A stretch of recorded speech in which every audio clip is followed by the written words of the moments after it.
So this swap between the M and F lines, it's a little bit complicated. This is what it looks like on paper. There are a lot of lines of information and a lot of colorful dots, and to be honest, we had to look over it a few times ourselves to understand what's happening here. This is what the current merges look like. This is the Manhattan side, the Queens side, and these lines have to cross. We're talking about the M going up here, and the F coming up this way.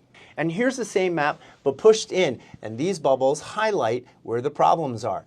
Now, when a train is waiting to switch onto another track, everybody has to wait, and sometimes we're talking about hundreds of thousands of riders. Now, take a look at the same area here and look at what they're going to change. No more merges, which means these lines run without having to wait for each other.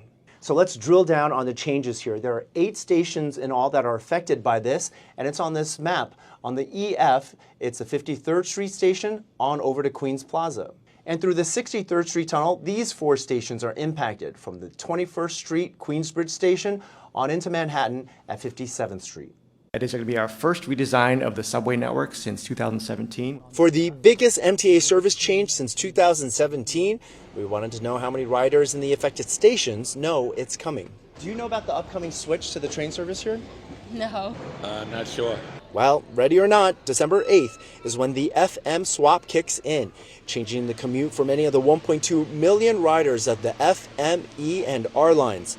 While on the schedule, it will shave as little as 1 minute off daily commutes. It will cut out delays on those lines, up to 20% of which happen at the Queens Plaza switch.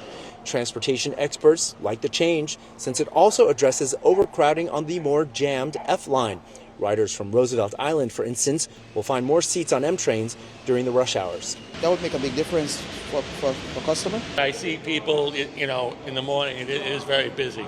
Now here's a twist. The swap only happens on weekdays. On weeknights and on weekends it goes back to the other, which is why one MTA board member wants them to have real-time interactive maps so people know when they're looking at a map whether or not the swap is on.